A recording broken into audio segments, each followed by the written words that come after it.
নমস্কার দর্শক বন্ধুরা, আপনারা দেখছেন আমাদের ইউটিউব চ্যানেল শহীদ শিবশঙ্কর সেবা সমিতি। আমাদের চ্যানেলকে সাবস্ক্রাইব করবেন ও শেয়ার করবেন।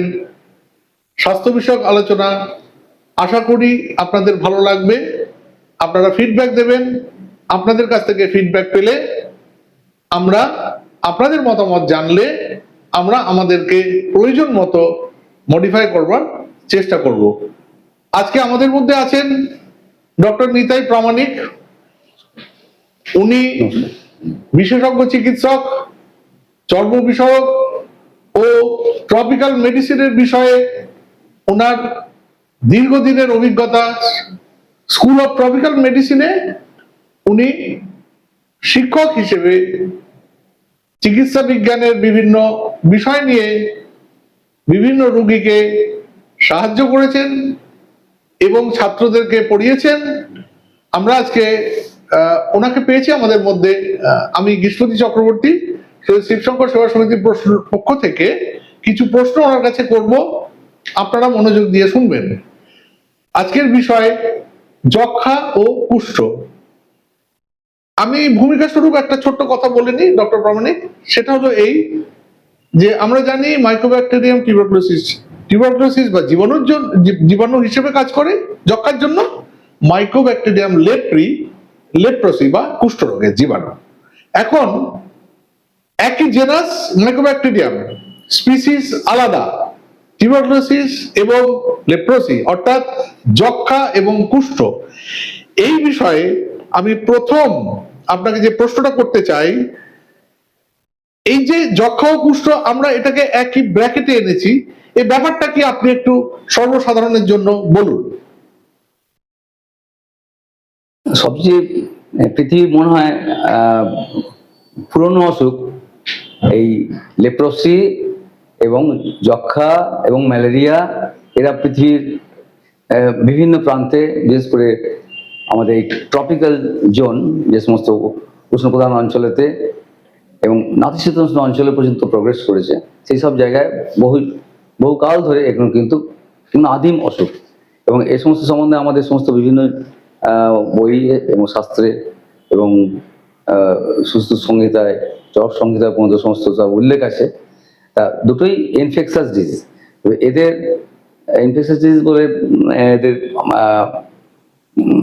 ধারণা হলো এবং ডায়াগনোসিস হলো ওদের ব্যাকটেরিয়া বা জীবাণু ওদের আবিষ্কারের পর।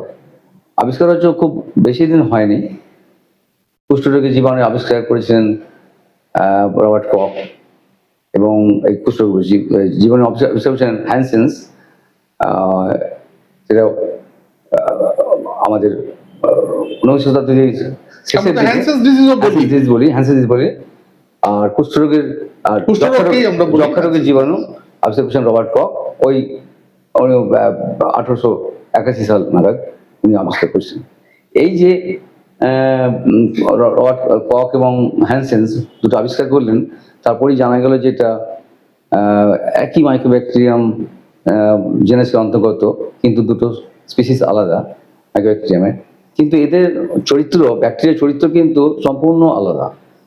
লেপ্রসি ব্যাকটেরিয়া সাধারণত শরীরের ঠান্ডার জায়গা, বিশেষ করে চামড়া এবং নার্ভগুলোকে ওইখানেতেই ওরা এফেক্ট করে, বা ওইখানেতেই তাদের রোগের সমস্ত সব চিহ্ন। প্রথম লক্ষণ আমরা পাই চামড়ার অসারতা এবং তার সঙ্গে সাদা দাগ, চুটকি, এবং তারপরে ওখান থেকে একটু দাগটা সাদা থেকে প্রথমে লালচে হয়ে যাওয়া বা ইনফিল্ট্রেশন হওয়া, পরে নডিউল হয়ে যাওয়া, বিভিন্ন শরীরে ছড়িয়ে পড়ে এবং লেপ্রোমেটাস বা সংক্রামক লেপ্রোসিতে পরিণত হয়। প্রথমের দিকে অসংক্রামক লেপ্রোসিতে হয়। বেশিরভাগই লেপ্রোসি অসুখ, 85% লেপ্রোসি অসুখ অসংক্রামক। সেটা মানুষের থেকে এক মানুষের ছড়ায় না। মাত্র 15% সংক্রামক রোগী লেপ্রোমেটাস লেপ্রোসি। কুষ্ঠরোগের অসুখ ঠিক ওইরকম হবেই। ওরা কিন্তু শরীরের ইন্টারনাল অর্গানসে প্রথমেই ইনফেক্ট করে, বিশেষ করে লাংসে, ফুসফুস। এটা আপনি বলছেন টিউবারকুলোসিস। ওটা যক্ষা। 80% যক্ষা রোগী পাওয়া যায় ফুসফুসের যক্ষা। বাকি 20% বিভিন্ন অর্গানের, বিশেষ করে মূলত লসিকা গ্রন্থিতে এবং মেনিনজেসে, জয়েন্টে বা অস্থিসন্ধিতে, বোনসে, এবং কিডনি, লিভার, এবং এমনকি ব্রেনের মধ্যেও, এমনকি চামড়াতেও টিউবারকুলোসিস সমস্ত হয়। তা এই যে দুটো ব্যাকটেরিয়ার চরিত্র আলাদা, এদের গ্রোথ পিরিয়ডে কিন্তু লেপ্রোসি গ্রোথ খুব ধীরে ধীরে হয়, কিন্তু ধীরে ধীরে যেটা হয় তার প্রকাশের জন্য ওদের ইনকিউবেশন পিরিয়ড অনেক বেশি, হয়তো 1 বছর কি 2 বছর পরে তাদের লেপ্রোসি তাদের শরীরে ঢোকার পর টানা যায়। ওদের ঢোকে কিন্তু লেপ্রোসি এবং যক্ষা রোগের জীবাণু সেই একই আমাদের রেসপিরেটরি ট্র্যাক্ট দিয়ে। আমরা যে যক্ষা রোগী কাশছে তার মধ্যে তার কুষ্ঠের মধ্যে, তার লাংসের মধ্যে যক্ষা জীবাণু রয়েছে এবং সেখানে কেজিয়েশন হয়েছে, কাশছে, কফের সঙ্গে কেজিয়াস ম্যাটেরিয়াল এবং ছোট ছোট সমস্ত সব জলকণার মধ্যে বা যারা সমস্ত স্পুটামের মধ্যে দিয়ে ছিটকে পড়ছে, ওরা কিন্তু যেমন আমাদের অন্য মানুষকে যেমন ইনভেট করে শ্বাসতন্ত্রের রেসপিরেটরের মধ্যে দিয়ে, লেপ্রোসিও কিন্তু একইভাবেই সেই আমাদের রেসপিরেটরি ট্র্যাক্টের মধ্যে দিয়েই লেপ্রোমেটাস লেপ্রোসি সংক্রামক রোগী, তাদের কিন্তু রেসপিরেটরি ট্র্যাক্ট দিয়ে প্রচুর লেপ্রোসি ব্যাসিলাই কিন্তু নির্গত হয়। এবং এরা কিন্তু মূলত এটা সবই প্রায় ট্রান্সমিশন হয় থ্রু রেসপিরেটরি রুট। কিছু ইনফেকশন হয়, যে কোনো লেপ্রোসি যাদের অনেক সময় ঘা হয়ে গেছে পায়ে, সেখান থেকে তাদের আলসার হয়ে গেছে বা গায়ে কোনো ক্ষত হয়েছে, সেখান থেকেও কিছু কিছু সমস্ত জীবাণু বাইরে বেরিয়ে আসে, সেখান দিয়েও কন্ট্যাক্টেও তার সমস্ত হয়, তার সংখ্যা নগণ্য কম। এই হোক, তা এই যে প্রকাশ, লেপ্রোসির প্রকাশ হচ্ছে বেশিরভাগই চামড়ায়, তার প্রথম প্রকাশ অসারতা, দাগ, সাদা দাগ, পরে ওটা লালচে পাড়া হয়ে একটু মোটা হয়ে যাওয়া, পরে ইনফিল্ট্রেশন হয়ে গুটি গুটি অর্বুদ হয়ে নাকে, কপালে, মুখে টুখে, গোটা গায়ে, পিঠে পিঠে সব জায়গাতে সমস্ত র্যাশ বেরোয়, চিমটলে লাগে না। এবং এটা অনেকে রিং শেপের বলে, অনেকে সমস্ত দাঁত হয়েছে বা অন্য ফাঙ্গাস ছত্রাক ইনফেকশন হয়েছে বলে অনেকে এটা ভুল করে চিকিৎসা করে। কিন্তু এটা জেনে রাখা ভালো, লেপ্রোসি বা কুষ্ঠরোগের চামড়ায় যে সমস্ত ইনফিল্ট্রেশন হয়, সেটা অসারতা, চিমটুলে লাগে না, ওইটাই একটা মেন পয়েন্ট। আর ডাক্তারবাবুরা নিশ্চয়ই ওটা দেখবেন, বা যারা হেলথ স্টাফ তারা ওই পেরিফেরাল নার্ভ, আলনার নার্ভ বা কমন পেরিফেরাল নার্ভ বা আমাদের এক্সটার্নাল যে সমস্ত গ্রেটার অক্সিপিটাল নার্ভ বা এই সমস্ত আমাদের টেম্পোরাল নার্ভ, পেরিফেরাল নার্ভ, চামড়ার নিচে যে সমস্ত নার্ভগুলো আছে সহজেই ক্যালকুলেট করা যায়, সেগুলো মোটা হয়ে যায়, চিকেন হয়ে যায়। এই দুটো হচ্ছে সাইন পাওয়া। আর অনেক সময় তার হাতে অসারতা আসে, পরে প্রথমে এতে সেন্সরি লস হয়, সেন্সের সংবেদনগুলো কমে আসে, পেন, টাচ, টেম্পারেচার এইগুলো সমস্ত বেশি হয়। তারপরে মাসল অর্থ সেন্সরি নার্ভ দিয়ে লেপ্রোসি ব্যাসিলাইগুলো আস্তে আস্তে তারা সমস্ত পেরিনিয়াল সিথ দিয়ে এগিয়ে যায় সেন্টারের দিকে, পরে মেন মিক্সড নার্ভ ধরে ফেললে মোটর নার্ভ এফেক্টেড হয়, তখন মোটরের সমস্ত প্যারালিসিস হয়, উইকনেস হয় এবং হাত পা বেঁকে যায়, ডিফর্মিটি হয়ে যায়। এবং যখন সেন্সরি লস যখন হয়ে যায়, অনেক সময় হাতে বা পায়ে ঘা হয়ে যায়, মানুষ বুঝতেও পারে না, ছ্যাঁকা লেগে যায়, বা পায়ে এই যে হাঁটতে হাঁটতে বা কোনো বেশ তার কোনো আঘাত লাগলে সে আর বুঝতেই পারছে না যে তার যে ইনজুরি হলো। এবারে আমি অন্য একটা বিষয়ে ডক্টর প্রামাণিক আপনার দৃষ্টি আকর্ষণ করতে চাইছি। ধরুন এই কুষ্ঠরোগের যে ধারণা, এই ধারণাটা তো আজকের নয়, সারা বিশ্বব্যাপী বহু যুগ ধরে কুষ্ঠরোগ সম্পর্কে একটি ধারণা আছে, যক্ষা রোগের ধারণাও অনুরূপ। কিন্তু আমরা লক্ষ্য করেছি একটা বিষয়, ভারতবর্ষে তো বটেই, এমনকি পৃথিবীর বিভিন্ন জায়গাতে আপনারা অনেকেই জানেন যে এই কুষ্ঠ রোগীদেরকে নিয়ে ধরুন ইউরোপে পর্যন্ত আলাদা করে রাখা হতো, একদম আলাদা সেগ্রিগেটেড একটি জায়গা, সেই জায়গাতে কুষ্ঠ রোগীদেরকে আলাদাভাবে রেখে উপর থেকে দড়ি দিয়ে কপিকল দিয়ে খাবার পৌঁছে দেওয়া হতো, তাদের কেউ টাচে আসবে না, এবং স্পর্শের মাধ্যমে যে যায় এই জিনিসটা জানতে পেরেছিল মানুষ। এবং ব্যাপার হলো যে এই বিষয়টা মানুষ জীবাণু আবিষ্কারের আগে রোগের গতি প্রকৃতি সম্পর্কে একটি ধারণা তৈরি করেছিল। অন্য দেশেও এবং আমাদের দেশেও ধর্মকেন্দ্রিক একটি ধারণা কিন্তু আছে। কুষ্ঠরোগ সম্পর্কে আমি প্রথমে বলছি, কুষ্ঠরোগকে যে অভিশাপ, পূর্বজন্মের অভিশাপ, পাপের ফল, কুকর্মের ফল, এই জিনিসটা আমাদের চালু ছিল। কুষ্ঠরোগীকে সেগ্রিগেট করার একটা সামাজিক কারণ ছিল, আর কুষ্ঠরোগ ছড়ানোর আরো একটি কারণ ছিল পরিবারের মধ্যে গোপনীয়তার চেষ্টা হতো। যদি পরিবারের লোক সন্দেহ করতো, সেও কিন্তু গোপন করতো। এর ফলে একই পরিবারের মধ্যে অনেকে দেখা যেত এফেক্টেড হচ্ছে, ধরা পড়লে গোটা পরিবারই অভিশপ্ত বলে চিহ্নিত হতো আমাদের দেশে। তা আমি একটা বিষয়ে এখানে আপনাকে পয়েন্ট আউট করবো। ধরুন আমরা পৃথিবীর ইতিহাসে এই ধরুন 500 খ্রিস্টাব্দ থেকে 1500 খ্রিস্টাব্দ পর্যন্ত, এটাকে আমরা মিডল এজ বলি, এবং এটা সায়েন্সের জগতে একটা ডার্ক এজ। 1500 পর থেকে কিন্তু বুম সায়েন্টিফিক, অর্থাৎ জীবাণুর আবিষ্কার থেকে আরম্ভ করে মাইক্রোস্কোপ, তারপরে ধরুন সার্কুলেশন, তারপরে ধরুন সম্ভাব্যচ্ছেদ, অর্থাৎ এর মাধ্যমে চিকিৎসা বিজ্ঞানের উন্নতি হতে শুরু করলো। এবারে আমি আপনাকে যেটা পয়েন্ট আউট করছি, দেখুন জীবাণু সম্বন্ধে বিজ্ঞানীরা জানলেন, সমাজ কিন্তু জানলো না। সমাজে চিকিৎসা বিজ্ঞান নিয়ে যারা চর্চা করেন তারা জানছেন।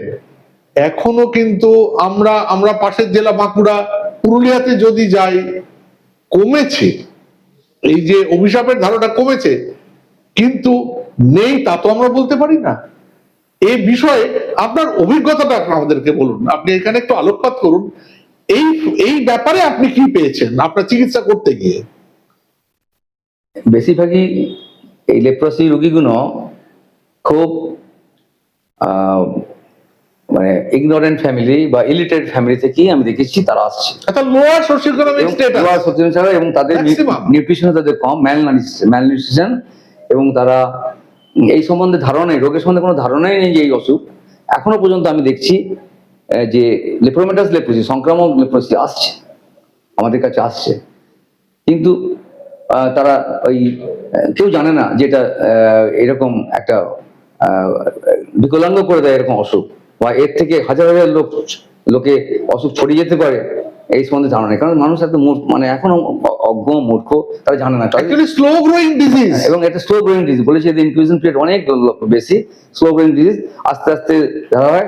অনেকে সমস্ত সাদা দাগের জন্য বলছি যে তাদের হয়তো চর্মরোগের কাছে বা কোনো অ্যান্টিফাঙ্গাল ওষুধ খায়, আস্তে আস্তে ছড়ায়, লাগায় বা খায়। কিন্তু অনেক দেখেছি বেশ এফিসিয়েন্ট অভিজ্ঞ ডার্মাটোলজিস্টও বা অন্য সময় অনেকে মিস করেন, পরে হয়তো প্রথমবারে মিস করেন, সেকেন্ড বারে তারা ধরা পড়লো, ইতিমধ্যে ছড়িয়ে রোগটা অনেক অনেক বেশি প্রগ্রেস করে গেল। যাই হোক, বেশিরভাগই কিন্তু, তবে অ্যাফ্লুয়েন্ট সোসাইটি কি এটা হয়নি দেখেছি, তাদের মধ্যে কিন্তু লেপ্রোসি আসে, লেপ্রোসি হয়, কিন্তু তারা সচরাচর তাড়াতাড়ি আসে। তারা নন ইনফেকশাস টাইপের যখন হয় তখনই তারা আসে, ডাক্তার দেখুন তো এটা কি আমার কি কুষ্ঠরোগ, চিমটু লাগছে না, সাদা দাগ হয়ে গেছে। কিন্তু সেটা কিন্তু যে সাঁওতাল পরিবার বা যারা সমস্ত কাস্ট, যেমন ট্রাইবেল পরিবার, যাদের মনে মনে যাদের কোন রকম সমাজের তথাকথিত পিছিয়ে পড়া মানুষ, যারা সমস্ত এই সম্বন্ধে অজ্ঞ, তারা কিন্তু এই ধারণাটা নেই। তারা অনেক পরে আসে এবং তারা অলরেডি তখন রোগ অনেক এগিয়ে গেছে এবং ইনফেকশাস টাইপ হয়ে গেছে, অলরেডি ছড়িয়ে গেছে। আর একটা জিনিস আমি বলি, এই যে ধরুন ট্রাইবাল নন ট্রাইবাল হেলথ নিয়ে আমাদেরকে আলোচনা করতে হয় সবাইকেই আমরা জানি। এই ট্রাইবাল গ্রুপের মধ্যে এই যে কুষ্ঠরোগের যে কথা প্রচলিত যে একটু বেশি, বর্তমানে সরকারি পরিসংখ্যানে এর কি কোনো রিফ্লেকশন আছে যে না এটা নয় বা এটা হ্যাঁ, বা তাদের প্রতিরোধ শক্তির বিষয়টা একটু অন্যরকম বা কম ইত্যাদি বিষয়ে কি কোনো মানে তথ্য আমাদের হাতে আছে সরকারি স্তর থেকে? কিছু কিছু রিসার্চ হয়েছে, জানা গেছে যে কিছু এথনিক গ্রুপের কিছু আদিবাসী বা কোনো কিছু জায়গাতে তাদের ক্ষেত্রে কিন্তু এটা বেশি। কিন্তু এটা এই নয় যে তাদের জেনেটিক মেকআপের জন্য যেটা হচ্ছে তা নয়, বিশেষ করে অজ্ঞতাই কিন্তু আমি বলবো দায়ী। তারা জানে না, তারা যদি সচেতন হতো, তারা নন ইনফেকশাস টাইপের হলেই ওরা তাড়াতাড়ি চলে আসতো, যার জন্য রোগটা আরো বেশি ছড়িয়েছে তাদের মধ্যে। তবে যার জন্যই আমরা দেখি যে পিছিয়ে পড়া লোক, কাস্ট এবং সিভিল কাস্ট এবং ট্রাইবেল এরিয়া এবং যারা সমস্ত আদিবাসী সমস্ত যেগুলো রয়েছে, তাদের মধ্যে কিন্তু বেশি, তাদের মধ্যে সচেতনতা বোধ অনেক কম বলি, তারা এই রোগ সম্বন্ধে সচেতনতা নেই বলেই তারা বেশি ভোগে। এবং আপার ক্লাস যারা সমস্ত অনেকটা যারা সমস্ত সব এই সম্বন্ধে অনেকটা ওয়াকিবহাল, তারা কিন্তু রোগের আর্লি স্টেজেই আসে। এই জন্যই আমার মনে হয় এটি দায়ী হবে। তবে এথনিসিটি একটা ব্যাপার আছে, জেনেটিক মেকআপের জন্য অনেকে ইনফেকশন ভোগে, সেটা আমি কতটা কি রিসার্চ করেছি অ্যাকচুয়ালি এটা এখনো প্রুভড নয়, প্রুভ নয়, কিন্তু একটা সুপারফিশিয়াল অবজারভেশন আছে। আমার ধারণা এদের লাইফস্টাইল এবং পুয়ার সোশ্যাল ইকোনমিক স্ট্যাটাস, যেটা তাদেরকে ক্লোজ প্রক্সিমিটিতে থাকতে বাধ্য করে, শিক্ষার অভাব, তার ফলে রোগ সম্পর্কে ধারণা সম্পূর্ণ ভিন্ন, শিক্ষিত সমাজের থেকে তাদের ধারণাগুলো একটু অন্যরকম হয়ে থাকে স্বাভাবিকভাবেই, এবং দূরত্ব, সামাজিক দূরত্ব। এ প্রসঙ্গে একটা অন্য বিষয় আমি আপনার কাছে বলতে চাইছি। ধরুন আপনি তো স্কুল অফ ট্রপিক্যাল মেডিসিনে ছিলেন, কিন্তু আমরা যেটা জানি, ধরুন পেরিফেরাল এরিয়া নিশ্চয়ই আপনাকে যেতে হয়েছে, আমরাও বিভিন্ন স্কিমের মধ্যে দিয়ে অনেক সময় গিয়েছি, যে গভর্নমেন্টের যে ভার্টিক্যাল প্রোগ্রাম, লেপ্রসি কন্ট্রোল প্রোগ্রামে, আমি অন্য দিক বলছি কিন্তু রোগের দিক নয়, চিকিৎসকের দিক বলুন। আমার যতটুকু কমিউনিটির মধ্যে অর্থাৎ ডাক্তারদের মধ্যে কথা বলে দেখেছি, এই লেপ্রসি ইরাডিকেশন প্রোগ্রাম বা লেপ্রসি কন্ট্রোল সেন্টারে কাজ করতে চায় না, এরকম ডাক্তারের সংখ্যা খুব কম নয়। এবারে আপনি বলুন এই জায়গাটা। ডাক্তারদের মধ্যে এটা মানে কি বলবো, একটা ইনহিবিশন আছে যে ওই জায়গাতে গেলে না যাওয়াই ভালো, মানে ওটা একটা ডার্কার এরিয়া, নন প্রেস্টিজিয়াস এরিয়া। লেপ্রসিতে কাজ করি ওখানে একটা সেন্টারে, নন প্রেস্টিজিয়াস। বরং একটা হার্টের অসুখ যদি হতো, একটা ডায়াবেটিস বা অসুখ বা স্ট্রোক কেয়ার ম্যানেজমেন্ট হতো, সেখানে হয়তো তার সোশ্যাল স্ট্যাটাস হতো। আমার মনে হয় social status of the doctor, মানে এটাও একটা ইনহিবিটিং ফ্যাক্টর। আপনি দেখুন, তার মানে কি সোসাইটিতে এই যে বিভাজন, এই বিভাজনটা কিন্তু কন্টিনিউয়াস অপারেট করছে আমাদের মধ্যে। সাধারণভাবে আমি লক্ষ্য করেছি যে চিকিৎসকরা, আমি জুনিয়রদের, আমার সমসাময়িক, আমার সিনিয়রদের মধ্যে এই এরিয়াটা সম্বন্ধে কিন্তু আলোচনা খুব কম এবং সাইলেন্ট। ডাক্তাররাও নিজেদের মধ্যে লেপ্রসি কন্ট্রোল নিয়ে কতটুকু আলোচনা করেন এই বিষয়ে আমার নিজের সন্দেহ আছে। সচরাচর করেন না। আমি দেখেছি মূলত কোন আলোচনাগুলো আসে, এনজিওগ্রাফি, তারপরে হচ্ছে আইসিডি অর্থাৎ ইন্টারভেন্ট্রিকুলার কার্ডিওভার্টার ডিফিব্রিলেটর ইত্যাদি জিনিসগুলো এটাকে তাকে একটা সোশ্যাল স্ট্যাটাস দেয়। আমার এটাকে কেন্দ্র করে আমার আপনাকে একটা প্রশ্ন, আপনি তো শিক্ষক ছিলেন, আপনি এই কাজে ডেডিকেটেড ওয়েতে কাজ করার জন্য কতজনকে প্রমোট করতে পেরেছেন বলে আপনার মনে হয়, বলুন? জুনিয়র চিকিৎসক, it is interesting for all of us, আমাদের জন্য, সবার জন্য এটা জানার প্রয়োজন আছে। চিকিৎসকের ইনভলভমেন্টটা খুব ইম্পর্টেন্ট। আমাদের যেমন ট্রপিক্যালে ডার্মাটোলজি ডিপার্টমেন্টের সঙ্গে ওটা লেপ্রোসিটা দেখা হয় সাধারণত সপ্তাহে 2 দিন করে। ছেলেদের আমাদের প্রতি মাসে মাসে ওদের বাই রোটেশনে ওদের ওখানে ডিউটি দেওয়া হয়, ওরা ওখানে কাজ শেখার জন্য ক্লিনিক্যাল কেস কি করে ডায়াগনোস করতে হয়, স্মিয়ার কি করে নিতে হয় চামড়া থেকে, নাজাল স্মিয়ার থেকে বা বিভিন্ন নডুল থেকে, এবং কি করে মাইক্রোস্কোপের তলায় কি দেখতে হয়, এইটুকুই। পরীক্ষা পাসের জন্য তারা ঠিকই আছে, ওরা সমস্ত দেখে, কিন্তু তারপরে লেপ্রোসি সম্বন্ধে কিন্তু ওরা খুব একটা ইন্টারেস্ট থাকে না, এটা দেখেছি। এইটা এবং তারা সত্যি থাকে না। এবং এটা অ্যাকচুয়ালি বলছি মানে পুয়ার ম্যানস ডিজিজ, তো নেগলেক্টেড ডিজিজ। ট্রপিক্যাল ডিজিজের বেশ প্রায় 18-19টা 20টা কেস আছে, তার মধ্যে এই সমস্ত এগুলো সবই হচ্ছে নেগলেক্টেড ডিজিজ বলবো। এবং এখানেতে খুব একটা ভালো আমাদের কি বলবো, আমাদের এটা রিসার্চ হয়েছে আমাদের টপিক্যালি, আমাদের ডক্টর ধর্মেন্দ্র রিসার্চ করছেন, একজন তার বই আছে, এবং সেখানেতে আর আমাদের তারপরের যে সমস্ত আমাদের টিচাররা ছিলেন দেখেছি, ডক্টর চৌধুরী, এস চৌধুরী, উনি ডেডিকেটেড মানুষ, ডক্টর হাজরা উনিও ডেডিকেটেড ছিলেন। এখনো স্কিন ডিপার্টমেন্টে যারা সমস্যা আছে সবাই লেপ্রোসি কেসটা সমস্ত দেখে ডেডিকেটেড হয়ে। হেলথ স্টাফেদের বা টেকনিশিয়ানদের, তাদের মাঝে মাঝে বিভিন্ন জেলা থেকে সমস্ত আসে, ওরা সব ট্রেনিং নিতে আসে, তাদের সব কেস দেখে দেওয়া হয়, তারা বিভিন্ন জেলায় চলে যায়। কিন্তু ডাক্তার, ডার্মাটোলজিস্ট, স্কিন লেপ্রোসি নিয়ে তারা সমস্ত হসপিটালে পোস্টিং হয়েছেন, সেরকম আমি খুব কম শুনেছি সেরকম। এক্স্যাক্টলি, মানে ব্যাপারটা হলো এই এরকম হয়। যে ডাক্তারদের দিক থেকে একটা ইনহিবিশন, হুম, এবারে বলুন স্বাস্থ্যকর্মী ও অন্যান্য কর্মী যারা লেপ্রোসি সেন্টারে কাজ করেন তারা ভাবেন এ তো আমার অভিশপ্ত পোস্টিং, অভিশপ্ত গোষ্ঠী। মানে পানিশমেন্ট পোস্টিং বলা হয় এগুলোকে। এই কথা কিন্তু আমি বলতে শুনেছি যে এইটা হচ্ছে আমাদের পানিশমেন্ট পোস্টিং। দুটো আরেকটা কারণ আছে, ভার্টিক্যাল প্রোগ্রামগুলোর ক্ষেত্রে গভর্নমেন্টের, সেন্ট্রাল গভর্নমেন্টের দিক থেকে যেগুলো করা হয় সেখানে তাদের ফিডব্যাকটাকে তারা খুব গুরুত্ব দেয়। কত কেস করেছো, কি করেছো না করেছো, ওষুধ কত ডিস্ট্রিবিউশন হয়েছে, কত পেশেন্ট ওষুধ খেয়েছে, এটা একটা টিডিয়াস মানে খুব শ্রমসাপেক্ষ কাজ। অথচ সোশ্যাল রিওয়ার্ড হচ্ছে খুব কম, ভেরি পুয়ার সোশ্যাল রিওয়ার্ড। তা এ ব্যাপারে আপনার কি মনে হয় কিভাবে এটাকে ওভারকাম করা যায়? ওই সমস্ত যেখানে লেপ্রোসির জ্ঞানটা পৌঁছচ্ছে না, যে সেই সমস্ত কর্নারে, অর্থাৎ আমাদের পিছিয়ে পড়া জায়গায় সবসময় আমাদের লেপ্রোসি বিষয়ে কিন্তু ক্যাম্পেইন, আমার মনে হয় ওরা তো অনেকে লেখাপড়াও জানে না, পড়তেও জানে না সমস্ত। মাঝে মাঝে সমস্ত ব্লক থেকে বা হেলথ সেন্টার থেকে ডাক্তারবাবুরা এবং হেলথ যারা স্টাফেরা, তারা সমস্ত মাঝে মাঝে যদি ওদের সমস্ত এই তাদের বক্তৃতার মাধ্যমে, অডিও ভিজুয়ালের মাধ্যমে, ছবি দেখিয়ে, এখন তো খুব ভালো আমাদের তো সমস্ত আমাদের অনেক উন্নতি হয়েছে আমাদের মিডিয়ার, আমাদের সমস্ত নানারকম ভাবে আমাদের প্রেজেন্ট করা। কিছু কিছু যদি 5-6 মিনিটের কি 10 মিনিটের কিছু ক্লিপ, ভিডিও ক্লিপ যদি দেখিয়ে যদি দেখা হয়, আমার মনে হয় সেটা যে কোনো হসপিটালে হোক, জেলা হাসপাতালে হোক, সাব ডিভিশন হাসপাতালে হোক, হেলথ সেন্টারে হোক, মাঝে মাঝে সমস্ত যারা সমস্ত যেখানে গ্যাদারিং হয়, বিশেষ করে ম্যাটার্নাল চাইল্ড হেলথ কেয়ার যেখানে ম্যানে হয়, জেনারেল ওপিডি যেখানে হয়, সেখানেতে বসার জায়গাতে সেখানে যদি একটা এরকম মানে এরকম অডিও ভিজুয়াল যদি একটা এই ছবি সমেত, যেমন ডাক্তার পেশেন্টকে দেখছেন, ইন্টারভিউ নিচ্ছেন, সেই পেশেন্ট এসছে একটা হয়তো অসংক্রামক জাতীয় কুষ্ঠরোগ, একটা সংক্রামক জাতীয় কুষ্ঠরোগ, আবার হয়তো সেরে গেছে বা ওষুধ খেতে খেতে রিয়াকশন হচ্ছে, লেপ্রোসি রিয়াকশন হয়েছে, সেরকম ভাবে পেশেন্ট এসছে। এই কয়েক ধরনের কেস দেখছেন এবং তাদের সমস্ত কি সিমটমস, তাদের সমস্ত ওই ভিডিওর মধ্যে, কথাবার্তার মধ্যে শিখিয়েছেন, এবং সামনে সমস্ত যে সমস্ত অজ্ঞ লোক তারা সব দেখছে, এটা কিন্তু অনেক বেশি অ্যাট্রাকটিভ হবে।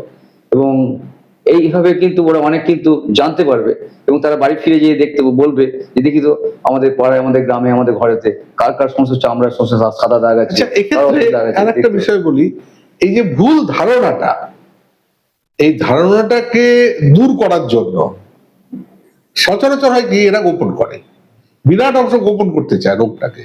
স্বাভাবিক, তার আইডেন্টিটি সে ডিসক্লোজ করবে না, এবং সেটা করা উচিত নয়। আমাদের চিকিৎসা বিজ্ঞানের দিক থেকে আমি কারো আইডেন্টিটি ডিসক্লোজ করবো না, সাধারণত মুখটাকে ঢেকে আমরা ইত্যাদি গুলো করা হয়, যেভাবে এই জাতীয় প্রচার করার নিয়ম, সেটা ছেড়ে দিলাম। কিন্তু সাধারণভাবে এখনো এই শতাব্দীতেও এই যে ইনহিবিশন কিন্তু ভারতবর্ষে সর্বত্রই আছে, কম বেশি। ভারতবর্ষের কোনো জায়গায় কিন্তু এরকম নয় যে লেপ্রোসিকে অন্য রোগের সঙ্গে একই রকম ভাবে একটা ইনফেকশন, সর্দি, জ্বর, কাশি এরকম ভাবে ধরা হয় না, ডায়রিয়া এইভাবে ধরা হয় না, যেন ইট ইজ সামথিং স্পেশাল, এটা একটা আলাদা কিছু, এবং এর জন্য মানুষটাই আলাদা। ঠিক এইরকম ভঙ্গিমা আছে। তা এই ব্যাপারে আপনি বলুন আমরা কি করতে পারি? উই অল পেশেন্টদের যারা সমস্ত ভুগছে তাদের কিন্তু আগে যেমন আমাদের ভার্টিক্যাল প্রোগ্রাম ছিল, লেপ্রোসির জন্য হেলথ অ্যাসিস্ট্যান্ট আলাদা ছিল, এক্স্যাক্টলি। এখন কিন্তু সেটা বেশ বিগত কয়েক বছর হলে উঠে গেছে। এবং যারা সমস্ত অর্ডিনারি যারা সমস্ত হেলথ ওয়ার্কার, সমস্ত মেল ফিমেল যারা আছে, তারাই অন্যান্য সমস্ত প্রোগ্রামের সঙ্গে লেপ্রোসিটাও দেখে। এটা কতটা ভালোভাবে দেখা হয় আমি বুঝতে পারি না। মানুষের মধ্যে যদি সচেতনতা যদি না থাকে, সে কিন্তু নিজে কিন্তু আউটডোরে এসে বা এসে দেখাতে পারবে না, আসবে না। কিন্তু সেখানে বাড়ি বাড়ি গিয়ে অন্তত এই কয়েকটা কমিউনিকেবল ডিজিজ, যেমন একই রকম লেপ্রোসি যে যার ম্যানিফেস্টেশন, যে মুখে যে তার নডিউল হয়েছে বা সাদা সাদা দাগ হয়েছে, এটা যদি একটু থাকে, অন্তত দুটো রোগ মানে ধরা পড়বে। একটা হচ্ছে পিকেডিয়াল পোস্ট কালাজার ডার্মালিসমিয়াসিস, একই রকম দেখতে হয়, সাদা সাদা ছোপ ছোপ দাগ, পরে ওটা আস্তে আস্তে এথিমেটাস প্লাক হয়ে যায়, পরে নডিউল হয়ে যায়। এবং আমাদের এখানে স্যান্ড ফ্লাই প্রচুর আছে, সেখানে স্যান্ড ফ্লাই ওই মানুষকে কামড়ে, পিকেডিয়াল মানুষকে কামড়ে, কিন্তু ওরা রিজার্ভেশন কাজ করে কালাজারে রাজ্যে, এবং তার কামড়ে অন্য মানুষকে ইনফেক্ট করে। একই সঙ্গে লেপ্রোসি কিন্তু ওই মশামাছি কামড়ে কিন্তু হয় না, ওই ইনফেকশন যদি তার সর্দি কাশি হচ্ছে, কাশছে, নাক বসে যাচ্ছে, নাক দিয়ে লালা পড়ছে, মুখ লালা পড়ছে, তারা সব হরদম কাশছে, নাজাল ইনটোনেশন হয়ে গেছে, এবং তাদের সমস্ত সব ড্রপলেট ইনফেকশন হয়ে গোটা অন্য মানুষ ছড়াচ্ছে। এই দুটো কিন্তু রোগ কিন্তু একই সঙ্গে ধরা পড়বে যদি আমরা হোম টু হোম যদি অন্তত ভিজিট করি, বা যদি একটা কেস একটা জায়গায় যদি একটা পয়েন্টে যদি কোনো বাড়িতে যদি লেপ্রোসিস থাকে, ও যদি ওখানে যদি অন্য জায়গা থেকে যদি না আসে, মাইগ্রেন্ট লেবার যদি না হয়, তাহলে আমি একজন লেপ্রোসি যদি ওখানে যদি লেপ্রোসি থাকে, ওই জায়গায় ঘিরে অন্তত 5 বর্গ কিলোমিটার যদি ঘুরি, অন্যান্য বাড়িতেও কিন্তু অনেক লেপ্রোসি পাওয়া যাবে। কিন্তু এরকম আমরা যখন কলেজে যখন আমাদের এনএসএস ক্যাম্প হতো, বা আমরা যখন আমরা বিভিন্ন ক্যাম্পে দেখেছি, হ্যাঁ। একই সাঁওতাল পুলি বিরাট পুকুরের ধারে সমস্ত তার অনেক বাড়ি হয়েছে, একটা জায়গায় লেপ্রোসি হয়ে গেলো, ওখানে দেখা গেলো 6-7 লেপ্রোসি কেস, আরো আমরা পেয়ে গেলাম। আমার মনে আছে ডক্টর মুখার্জি আমাদের নিয়ে গেছেন, বিজয় মুখার্জি, মেমারিতে সমস্ত আদিবাসীদের গ্রামেতে, এরকম আমরা পেয়েছি। সুতরাং একটা লেপ্রোসি কেস পাওয়া নেই, মানে তার কাছাকাছি সমস্ত আরো মানে তার কন্ট্যাক্টে যারা আসতে পারে, যদি লেপ্রোসি থাকে তাহলেও খুঁজতে হবে, টিউবারকুলার লেপ্রোসি তাহলেও খুঁজতে হবে। হয়তো একটা লেপ্রোসি হয়তো ওখানে লুকিয়ে আছে, আমি ধরতে পারবে না, এটা ধরতেই হবে। কারণ এটা কিন্তু বিরাট একটা আমাদের মর্টালিটি যদি নাও করে এই অসুখটা, মরবিডিটি একদম সে বিকলাঙ্গ হয়ে পড়ে থাকবে, সমস্ত তার সমস্ত অসুখ, তার সমস্ত সে হাত পাতা পেকে যাবে, কাজ করবে না, তার ঘা হয়ে যাবে, তার টপিক্যাল আলসার হয়ে যাবে, এবং নাকখনা হয়ে যাবে। সত্যি সে অন্যান্য পরিবারের অন্য লোকের গ্রামের লোকের দ্বারা সে কিন্তু রিজেক্টেড হবে। এগুলো কিন্তু আমরা চাই না। অবস্থাতেই অসংক্রামক অবস্থাতেই যেন ওকে ডায়াগনোসিস করে, যেমন আগে বলা হতো লিওনেইনফেসিস, এটা কিন্তু এখন খুব একটা দেখতে পাওয়া যায় না, কারণ ন্যাসাল ব্রিজটা তার ব্রেক করে গিয়ে নষ্ট হয়ে যেত, কারণ সেটা খুব অ্যাডভান্স স্টেজ হলে তখন। এখনো পাই, আমিও মাঝে মাঝে সমস্ত পাচ্ছি, এখানে লেপ্রোসি আর টিউবারকুলার লেপ্রোসি আসছে, এরকম আছে। অন্য ভুল করে হয়তো হাতে উইকনেস হচ্ছে, হাতটা রোগা হয়ে যাচ্ছে, হ্যাঁ, পেশেন্ট নিউরোলজিস্টের কাছে গেল, নিউরোলজি সমস্ত তার ইএমজি এনসিবি করে সমস্ত করলো, কিন্তু নার্ভটা দেখলো না, নার্ভটা মোটা হয়েছে, আর ওখানে এসে গিয়ে ওখানে ওই জায়গায় পৌঁছে গেছে। একটা আমাদের ইন্ডিয়াতে একটা আলাদা ভ্যারাইটি আছে, পিওর নিউরাইটিক ভ্যারাইটি, আমি এটা নিয়ে বলতে চাই। এখানে কোনো লেপ্রোসি কোনো স্কিনে কোনো প্যাচ থাকে না, কিন্তু অনলি দ্য নার্ভ, একে অ্যানাস্থেসিয়া থাকে, এবং নার্ভ আল্লাহকে থাকে। সুতরাং এখানে চিকিৎসা আর হচ্ছে, এবং ডিফর্মিটিটা ওই যে মানে প্রক্সিমাল ইন্টারফারেন্সিয়াল জয়েন্টস গুলো তার এফেক্ট, ডিফর্মিটি হয়ে থাকছে, বা তার ড্রপ ফুট হয়ে যায়। এবারে এর ঠিক অন্য আরেকটা দিক, সেটা হলো অ্যাকিউট লেপ্রা রিঅ্যাকশন। এটা একটু হাইলাইট করুন। অ্যাকিউট লেপ্রা রিঅ্যাকশনটা ব্যাপারটা লোক public, what will be the response, public কি ভাববে। তার বাড়িতে একজনের অ্যাকিউট লেপ্রা রিঅ্যাকশন হলে লেপ্রা রিঅ্যাকশন বলে নয়, এটা যে অত্যন্ত সিরিয়াস একটা কিছু দেখানো দরকার, এইটা সে বুঝবে কিভাবে, কি দেখে বাড়ির লোক বুঝবে, সেইটা বলুন। এখন লেপ্রা রিঅ্যাকশন দু রকমের তো হয়, একটা টিউবারকুলার ভ্যারাইটি যারা, সেখানে নার্ভ থেকে নিয়ে হয়ে যায়, নার্ভ পরে ফুলে যায়, অ্যাবসেস হয়, খুব ব্যথা হয়, এবং শুধু তাই নয়, যেটুকু তার প্যালিস ছিল আরো বেশি প্যালিস হয়ে যাচ্ছে। পেশেন্টের হয়তো ভীষণ ব্যথা, জ্বর হয়েছে, ডাক্তারকে তো এলো, দেন নার্ভ অ্যাবসেস হয়ে গেছে, নার্ভ অ্যাবসেস কেটে বাদ দিয়ে বার করে দিয়ে তাকে তাড়াতাড়ি করে তার লেপ্রোসি ওষুধ দিতে হবে। কিন্তু যারা লেপ্রোসি যাদের রিঅ্যাকশন হচ্ছে লেপ্রা রিঅ্যাকশন, এটা কিন্তু অন্যরকম। সেখানে কি হয়, পেশেন্টের জ্বর হচ্ছে, পলিআর্থ্রাইটিস, বিভিন্ন জায়গায় সমস্ত জয়েন্টের সমস্ত ব্যথা নিয়ে চলে এলো, ফ্যাসে ফুলে গেছে, অনেক জায়গায় গোটা গায়ের সমস্ত নডুলস এর মতো হচ্ছে, যাকে বলে এরিথিমা নোডোসাম লেপ্রোসি।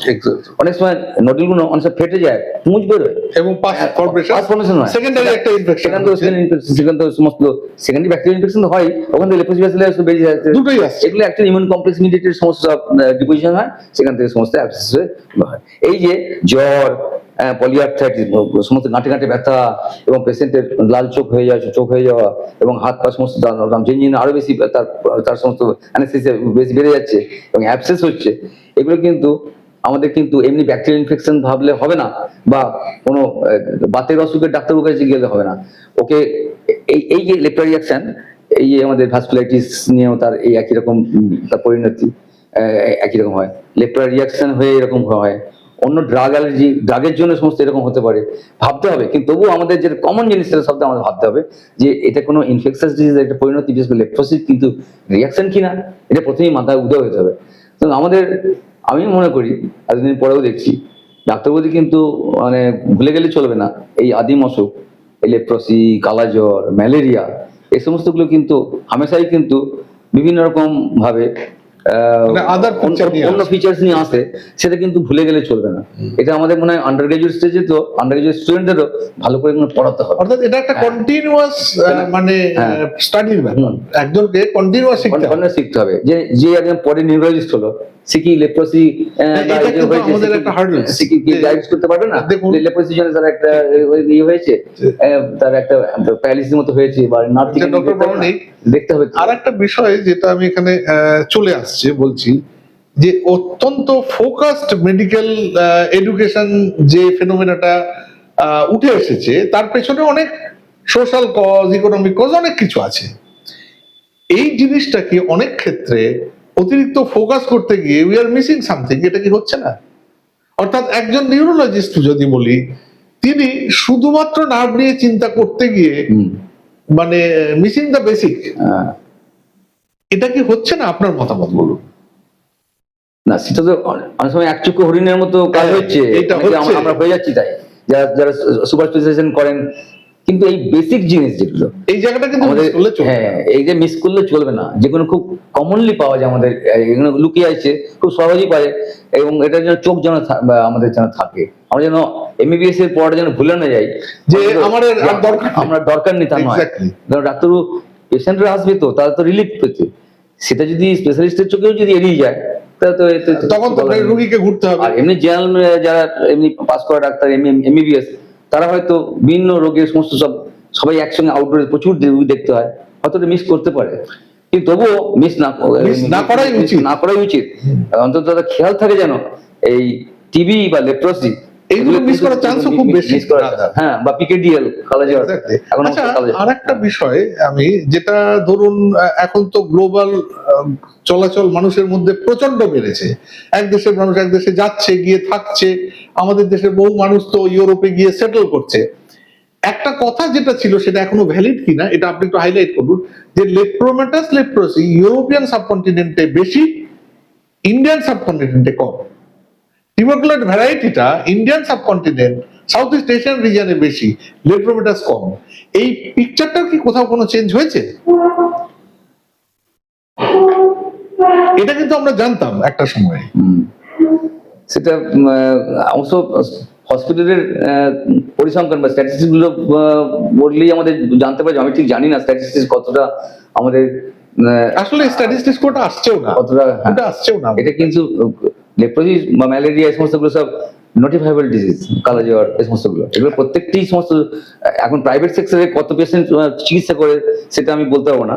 তবে আমি তো আমার যেখানে যেখানে আমি আমি বাড়িতে যে ঢুকি থাকি বা যে বিভিন্ন জায়গা থেকে আমি লেপ্রোসি বা টিউবারকুলোসিস পেলেই একটু নোটিফাইবল, আমি কিন্তু হসপিটালে লিখে পুরো হিস্ট্রি লিখে পাঠিয়ে দিই, যাতে ওখানে যে রেজিস্টার মেনটেন হয়। এবং এগুলো তো ন্যাশনাল প্রোগ্রাম, এটা তো আমাদেরকে করতেই হচ্ছে। বিনা পয়সায় তো পাবে, এমডিটি পাবে, লেপ্রোসির জন্য পাবে, এমডিটি আমাদের সমস্ত আমাদের আমাদের টিউবারকুলোসিস জন্য পাবে। আমি আপনাকে এইখানে ঠিক আরেকটা জায়গায় ইন্টারাপ্ট করছি।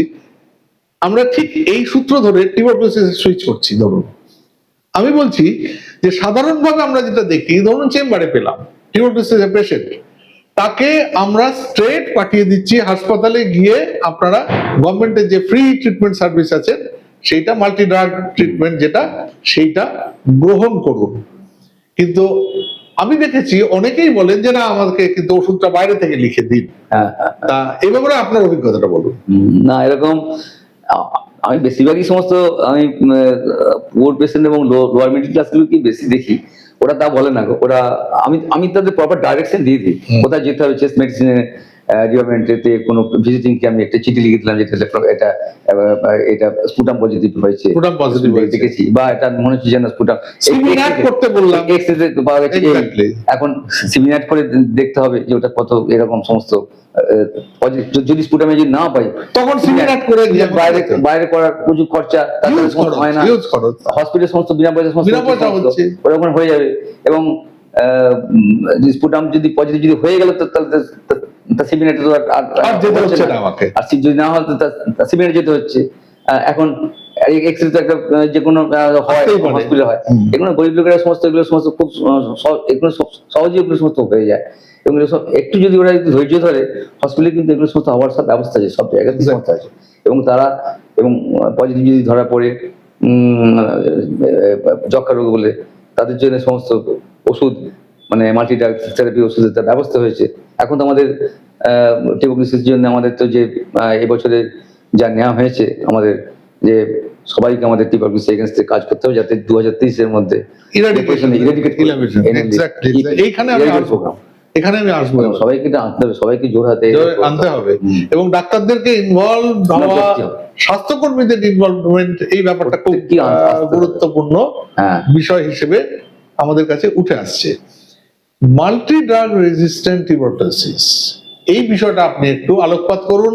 সাধারণ মানুষের এটা জানা দরকার, এর গুরুত্বটা কি, এবং ইনকমপ্লিট চিকিৎসা হলে যে কি বিপদ থাকে, এই ব্যাপারটা আপনি একটু বলুন। এখন যক্ষা রোগের জন্য যে বা লেপ্রোসির জন্য মাল্টি ড্রাগ থেরাপির ব্যবস্থা আছে। এই যদি এগুলো রেগুলার খেতে হয় প্রতিদিন, এখন তো ডেলি রেজিম হয়ে গেছে, আগে তো অল্টারনেট ডে যে সমস্ত আমাদের ছিল ড্রাগ থেরাপির মধ্যে ছিল কয়েক বছর আগেও, এখন ডেলি রেজিম হয়ে গেছে এবং হাসপাতাল থেকে ফ্রিতে দেওয়া হচ্ছে। এবং এটা যেন রুগীরা যেন ডেলি যেন খায়।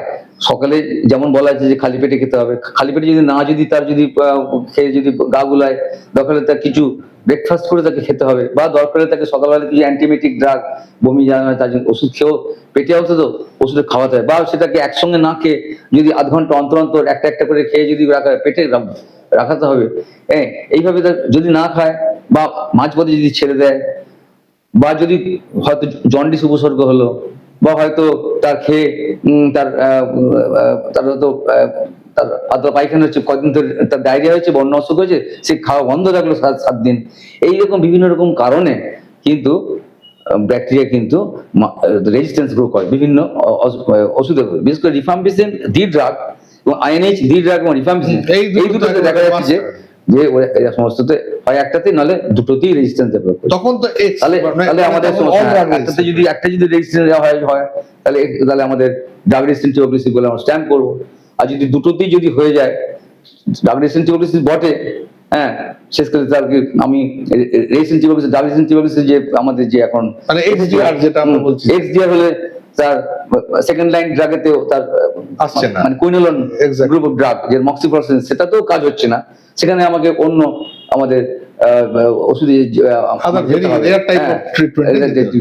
এখন যেটা গভর্নমেন্ট যেটা বলেছে যে এমডিআর ট্রিটমেন্ট গুলোকে এখন খুব বেশি বেড়ে গেছে। এইচআইভি পেশেন্টদের, প্রায় এইচআইভি পেশেন্টদের তাদের সমস্ত মাল্টি ড্রাগ সমস্ত রেজিস্ট্যান্স ডেভেলপ হয়েছে।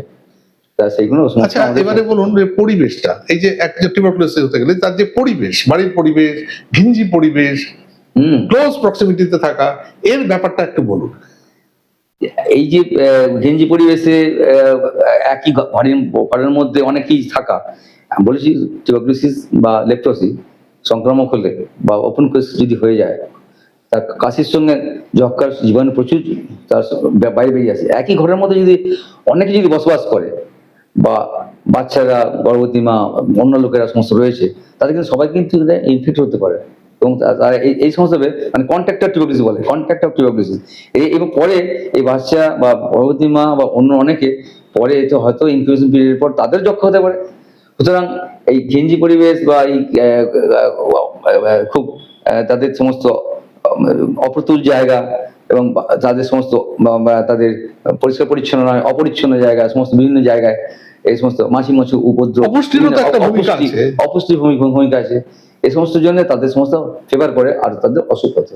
কিন্তু যদি জানো আমরা স্পুটাম পজিটিভ কেসগুলো আইসোলেট করে রাখতে পারি এবং নাকে মাস্ক পরে রাখতে পারি, যাতে এবং যারা তাকে সেবা করবে তারাও নাকে মাস্ক পরবে এবং সেবা করার পর তার হাত ধুয়ে ফেলবে। কারণ এই কাশির সঙ্গে আমার নাকে যদি হয়ে হাতে টাতে সমস্ত বিভিন্ন জায়গায় ধরবে, আমি যদি কল খুলতে যাই, ট্যাপ খুলতে যাই, সেখানেও সমস্ত লেগে যাবে। অন্য হাতের মধ্যে সমস্ত তারা সমস্ত নাকে যদি আবার অন্য লোক সেইখানে যদি কন্ট্যাক্টে যদি আসে সেটা হবে। তবে এই রেসপিরেটরি ট্র্যাক্ট ইনফেকশনের থ্রু দিয়ে এটা ইনফেকশন সাধারণত ছড়ায়।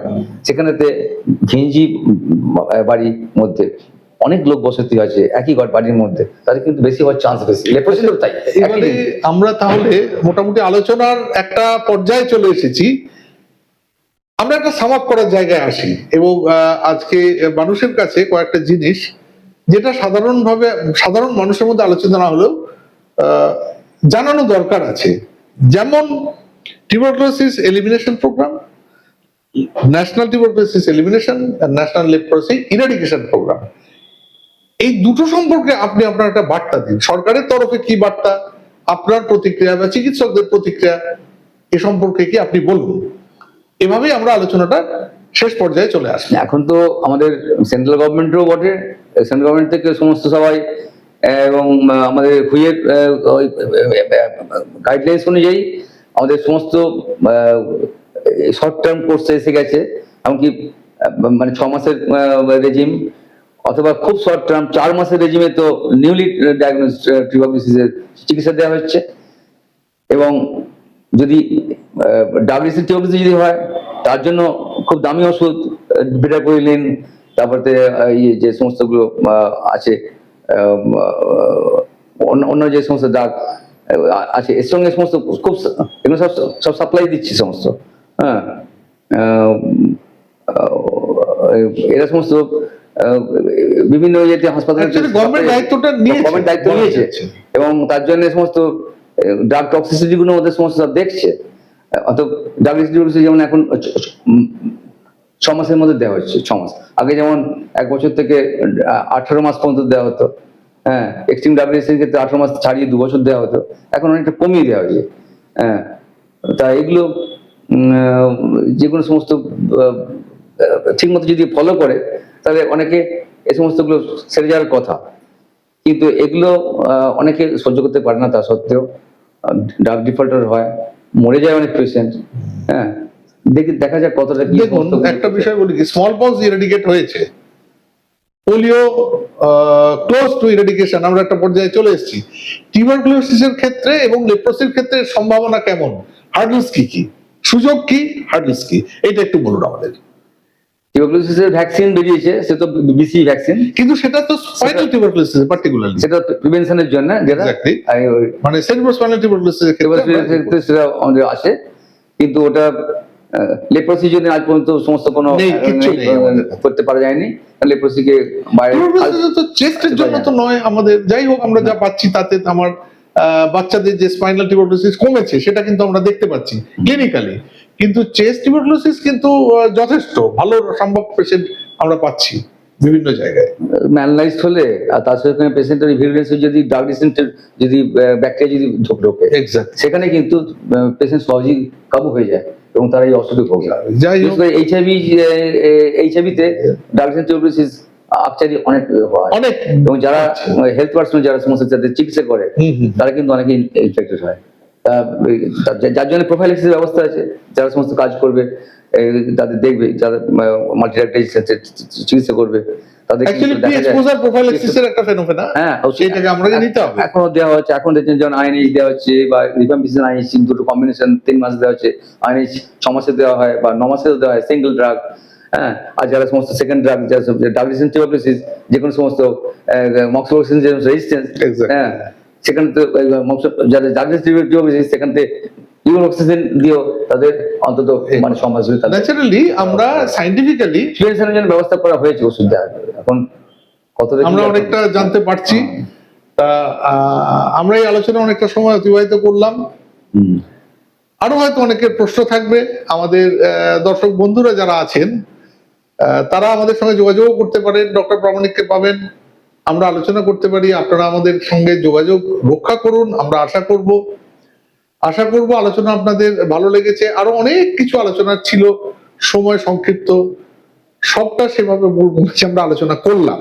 আরো অনেক প্রশ্ন ছিল, আরো অনেক কিছু আমাদের বলার ছিল, আমাদের পারস্পরিক অনেক মত বিনিময়ের ক্ষেত্র আছে, জায়গা আছে, যে মত বিনিময় আমরা পারস্পরিক ভাবে করি। একটা কথা বলছি যে এই যে ডায়াগনোসিস টিউবারকুলোসিসের জন্য যে সমস্ত রেজিম আসছে খুব টক্সিক, খুব দামি ওষুধ এবং খুব টক্সিক ড্রাগ বলে, যেমন ডেলামাইড বা বেটাকুলিন, এক্স্যাক্টলি, তারপরে প্রিটোমেনিট সেকেন্ড, এগুলোর ক্ষেত্রে কিন্তু আমরা হ্যাঁ, তারপরে মক্সিপ্রসেসিন 3 নম্বর, 4 নম্বর হচ্ছে লিনাইউরিট।